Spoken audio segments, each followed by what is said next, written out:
Pada siang hari ini di tempat ini di halaman Perguruan Islam Al-Herat Parigi, tempat bersejarah, tempat banyak mencetak generasi-generasi Islam tangguh, banyak mencetak para ulama. Kita berkumpul bersama-sama. Alhamdulillah pada hari ini didatangi oleh saudara kita, kakanda kita, senior kita di Al-Herat, yang saya kagumi juga. Saya baru ini ketemu beliau. Kalau Pak Ketua Ikal tadi sudah 2 kali. Saya cuma sering nonton di Pak Anwar, sering nonton di YouTube. Masya Allah, ketika beliau begitu vokalnya di Komisi 9 dulu Pak ya, Masya Allah, saya kagum luar biasa. Adalah orang Al-Herat yang vokal seperti beliau. Insya Allah beliau dipanjangkan umurnya, amin. Diberi kesehatan terus, dan insya Allah menjadi pemimpin kita ke depan, amin ya Rabbal Alamin. Yang saya hormati Sekjen, Sekretaris Jenderal, Pengurus Pusat IKAL, ini kakak kelas saya. Beliau ini Ustadz Haris, alumni pertama Madinatul Ilmi Al-Herat Dolo, Habib Segaf. Beliau ini lulusan pertama, buah pertama dari Habib Segaf di Dolo. Setelah itu Ustadz Saifuddin, Wakil Sekjen, ini kakak juga. Nah, saya setelah beliau, saya Ustadz Zainuddin, Bang Muhlis, itu di bawahnya Ustadz Saifuddin. Jadi ini alhamdulillah alumni Al-Herat Dolo. Mungkin berkah Habibana Segaf bin Muhammad Al-Jufri. Al-Fatihah. Al-Fatihah. Bismillahirrahmanirrahim.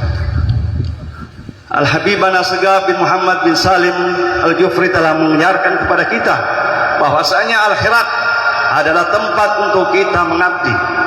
Tidak perlu ada nama di Al-Herat. Saya pun baru hari ini ada nama saya di Al-Herat sini. Di sini di pengurus masuk pengurus Dewan Penasehat. Tapi tidak usah pakai nama di Al-Herat. Seperti yang disampaikan beliau tadi, mau ada nama tidak ada nama kita di SK, kita baktikan diri kita untuk Al-Herat. Kita baktikan diri kita, tenaga kita, ilmu kita untuk mengembangkan pendidikan Islam yang telah dibangun oleh seorang alimul allama Al-Bahrul Faham Al-Habib Idrus. Beliau menjalankan Al-Herat dengan keikhlasan. Dilanjutkan oleh murid-murid beliau. Di Morowali ada bapak beliau, Pak Haji Ustadz Abdul Hafid, mungkin ya Ustadz ya. Di Parigi ada abah saya Kiai Haji Muhammad Saleh Damar. Mereka jalankan Al-Herat sesuai dengan titah guru tua. Sami'na wa ata'na. Tidak pernah membantah, tidak pernah berhitung seperti yang disampaikan beliau tadi. Jangan tanya apa yang kamu dapatkan dari Al-Herat, tapi apa yang kamu berikan untuk Al-Herat. Minimal 3 misi tadi: pendidikan, dakwah, sosial. Sudah berapa banyak kita yang punya ilmu, mampukah kita berdakwah? Bisakah kita mentransfer dakwah ini ke masyarakat? Kita punya ilmu, kita bergabung di pendidikan Al-Herat. Ada ibtidaiyah, ada sanawiyah, ada aliyah. Semua guru-guru di sini, insya Allah semua orang-orang yang menjalankan titah amanah guru tua, menjalankan pendidikan Al-Herat. Semoga semuanya berkah, amin ya Rabbal Alamin. Yang saya hormati seluruh tokoh Al-Herat yang ada di depan ini, guru-guru saya, Ketua MUI, ya seluruhnya. Saya tidak sebut satu persatu. Ibu saya, ibunda saya, Ketua WIA, ada juga mama saya barangkali hadir ini atau tidak ada ini. Ada di belakang barangkali. Semuanya hadirin wal hadirat jamaah Maulid Isra Mi'raj Nabi Muhammad SAW. Saya diminta untuk memberikan ceramah singkat tentang Isra Mi'raj. Insya Allah akan bagi 2 sesi. Insya Allah sebentar Ustadz Abdul Haris. Selaku alumni Al-Herat, saya tahun tamat sanawiyah tahun 1995. 95 saya tamat sanawiyah. Selanjutnya saya ke Dolo 1998 tamat di Dolo. Bapak-bapak, ibu-ibu, kalau orang Al-Herat mau ditanya tentang Isra Mi'raj, hafal semua. Anak-anak santri di belakang itu hafal. Mulai dari perjalanan awal dari Masjidil Haram ke Masjidil Aqsa, kemudian dari Masjidil Aqsa ke Sidratul Muntaha. Kita mau buka sejarah tentang Isra Mi'raj ini, mungkin pendek pendek sekali waktunya. Dan kita semua paham. Yang harus dipahami adalah bagaimana memaknai sholat itu. Sholat sebagai ibadah yang paling utama. Awwalu ma yuhasabu bihil abdu yaumal qiyamah as-shalah. Yang pertama-tama nanti dihisab oleh Allah di hari kiamat nanti adalah sholat. Sholat adalah gambaran kesuksesan kita menghambakan diri di hadapan Allah di dunia. Kalau orang gagal di sholat, maka juga akan berpengaruh pada ibadah-ibadah yang lain. Oleh karenanya, ayo melalui spirit Isra Mi'raj ini, hari ini pas di tanggal 27 Rajab, kita berkumpul di sini untuk memperingati, untuk mengenang kembali sejarah pertemuan dua hamba yang sangat mencintai, hamba Allah yang sangat mencintai Allah, yakni Nabi kita Muhammad sallallahu alaihi wasallam. Begitu cinta Nabi kita Muhammad sallallahu alaihi wasallam, bahkan begitu juga cintanya Allah kepada Nabi Muhammad sallallahu alaihi wasallam. Bahkan dalam hadits qudsi, laulaka ya Muhammad, kalau bukan karena engkau ya Muhammad, kalau bukan karena engkau ya Muhammad, ma khalaqtul aflak, maka aku tidak ciptakan yang ada ini. Maka saat itulah terjadi pertemuan antara Allah dan kekasihnya Muhammad. Ketika berada dalam pertemuan itu, Rasul sallallahu alaihi wasallam, Nabi kita mengucapkan salam, at-tahiyatul mubarakatus shalawatut thayyibatu lillah. Inilah yang disampaikan Rasulullah ketika berhadapan dengan Allah. At-tahiyatul mubarakatus shalawatut thayyibatu lillah. Dijawab oleh Allah, assalamu alayka ayyuhan nabiyyu wa rahmatullahi wa barakatuh. Salam sejahtera bagimu wahai Nabi, wahai kekasihku. Maka penduduk langit yang mendengarkan saat itu, assalamu alayna wa ala ibadillahi salihin. Maka pertemuan Nabi kita Muhammad sallallahu alaihi wasallam dalam rangka menjemput ibadah salat, Al-Habib guru saya, Al-Habib Husain bin Muhsin bin Syekh Abu Bakar bin Salim di Jakarta, beliau pernah ditanya oleh beberapa ulama, ya Habib, limadza ma fil Quran wa fil hadis? Ya Habib, kenapa tidak ada dalam Al-Quran atau hadis? Barang siapa meninggalkan puasa dengan sengaja kafir, siapa meninggalkan zakat kafir, siapa meninggalkan haji kafir. Tetapi ada dalam hadis, man tarakas sholata muta'ammidan, barang siapa meninggalkan sholat dengan sengaja, maka dikafara, maka dia terhitung orang kafir. Limadza ya Habib? Kenapa wahai Habib? Maka Habib menjawab, karena ibadah-ibadah lain diterima Allah di dunia, diterima oleh Rasulullah di dunia, tetapi istimewanya sholat dijemput langsung oleh Rasulullah sallallahu alaihi wasallam. Maka tidak ada ibadah yang melebihi ibadah sholat. Kita punya sholat ini orang-orang al-akhirat, mulai dari ibtidaiyah, sanawiyah, aliyah, kita diajar.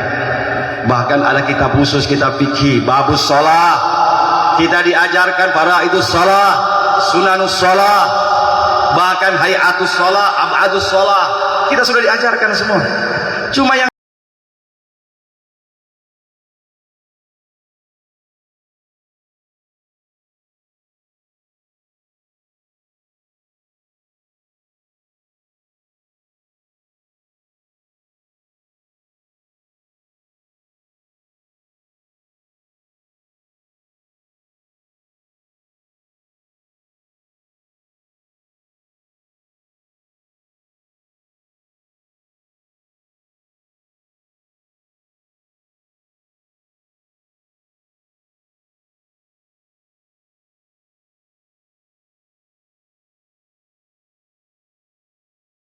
wa af'alun, perbuatan-perbuatan, mufattatahatun bitakbir, yang diawali dengan takbir Allahu Akbar, wa muhtatamatun bitaslim, dan diakhiri dengan salam.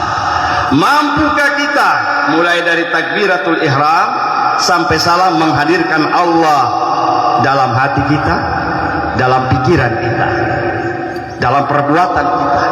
Kalau selama ini sholat kita cuma badan saja, Allahu Akbar, ruku, sujud, mampukah pikiran kita berinteraksi dengan alam lahut, alamnya Allah Ta'ala. Karena sholat itu dinilai dari bagaimana kita ingatan kita kepada Allah Subhanahu wa Ta'ala. Semakin besar ingatan kita kepada Allah, maka semakin besar pahala yang kita dapatkan. Bapak-bapak, ibu-ibu, ayo. Karena kenapa pikiran? Pikiran ini bapak-bapak sangat mempengaruhi. Pikiran itu tubuh kita ini, mulai dari kaki sampai kepala, itu sudah didesain oleh Allah untuk merespon apapun yang ada dalam pikiran kita. Coba kita lihat. Apapun yang ada dalam pikiran kita, itu tubuh kita akan merespon, bapak-bapak, ibu-ibu. Ini sudah maha kuasanya Allah. Maka tugas utama kita adalah bersihkan pikiran kita. Jadikan pikiran kita pikiran yang positif. Saya mau kasih teori. Mungkin pernah kita tahu ini. Ada teori itu namanya teori jeruk nipis. Tahu jeruk nipis? Lemon, asam tidak, Pak. Coba kita bayangkan, saya mau cerita. Itu jeruk nipis kita belah dua. Begitu kita belah dua, ini yang masih napui. Kita taruh garam atau apa. Dibayangkan saja sudah berdiri mendidih kita. Masih dibayangkan, asam sekali itu. Padahal baru dibayangkan, bapak-bapak, ibu-ibu. Nah, sekarang kita ini umat Islam, khususnya umat Islam Indonesia ini, banyak yang kelebihan jeruk nipis.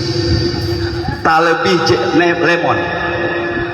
Kita tidak bisa mengendalikan pikiran kita. Kita baru mendengar saja satu kata yang terbayang dalam pikiran kita, mau begini terjadi, mau begini terjadi. Baru kita didengar level 3, level 2, level 3 PPKM. Yang muncul di otak kita, mau daring lagi, corona lagi, ya. Padahal belum tentu terjadi sama kita, ya. Belum tentu terjadi. Dengar Menteri Agama, nah ini perlu juga dijelaskan. Menteri Agama bilang diatur volume suara azan. Muncul di Facebook, Menteri Agama larang azan. Siapa yang larang? Ya, tidak ada yang larang, bapak-bapak, ibu-ibu. Beda itu kata. Kalau dibilang jangan berazan pakai mic, betul. Tapi kan Menteri Agama bilang, makanya Indonesia ini terlalu pintar. Video panjang, kasih pendek, dipotong-potong. Ya kan begitu, bapak-bapak, ibu-ibu. Diatur. Negara Indonesia ini, kita ini bukan cuma umat Islam sendiri yang ada di sini. Kita ini apalagi di Parigi. Di Parigi Mautong ini semua suku ada, semua agama ada. Lalu kalau kita bagaimana? Kita seperti yang disampaikan. Saya mau kasih ingat, utamanya kepada para pegawai syara, utamanya kita ini. Kalau sudah mau Ramadan, mau awal puasa, itu kan aturannya kalau dia imsak 4:30, berarti kita harus kasih bangun orang minimal setengah jam sebelumnya. Jam 4 teriak di masjid. Ini kita kelebihan semangat. Hari pertama puasa jam 2 ada orang gosok di masjid. Sahur. Nah, umat Kristiani masih tidur. Orang-orang Hindu masih tidur. Maka benar apa yang disampaikan oleh Pak Menteri. Kita umat Islam seperti yang diajarkan oleh Rasulullah. Kita adalah khalifatan fil ardh. Kita pemimpin dunia ini, kita yang atur. Maka mudah-mudahanlah kita pahami apa yang disebut dengan Pak Menteri itu, ya. Mudah-mudahan bapak-bapak, ibu-ibu. Nah, pikiran kita ini yang banyak kelebihan makan lemon. Kenapa itu ada orang gila? Bicara-bicara sendiri. Itu kelebihan pikiran, bapak-bapak, ibu-ibu. Orang gila itu, orang waras itu, dia ciptakan dunianya di kepala sendiri. Nah, sekarang ini kita kalau sholat melatih pikiran kita. Nabi SAW itu Isra Mi'raj menghadap kehadirat Allah. Nah, apakah kita umat Islam sekarang ini bisa menghadap kehadirat Allah Subhanahu wa Ta'ala? Bisa. Kalau Nabi menggunakan burak, maka kita pilih kendaraan kita menghadap kehadirat Allah. Tubuh kita mungkin sholat di masjid ini, Masjid Al-Khairat, tetapi pada hakikatnya ruh kita melanglang buana menuju ke hadirat Allah Subhanahu wa Ta'ala. Inilah fungsi pentingnya sholat ini, bapak-bapak, ibu-ibu.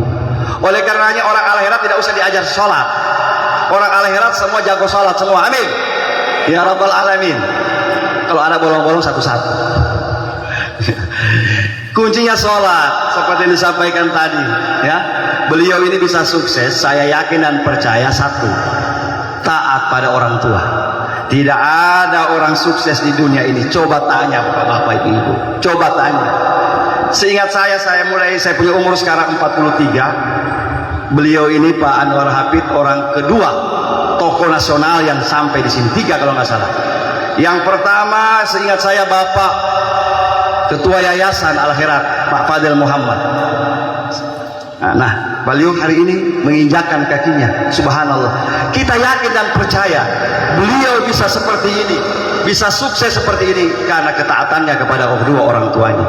Bayangkan Al-Khairat diserahkan kepada beliau, ya. Subhanallah. Yang kedua, ketaatan kepada guru. Kalau kita tidak taat kepada guru, maka niscaya apapun yang kita inginkan, insya Allah tidak akan bakalan bisa sukses bapak-bapak ibu-ibu.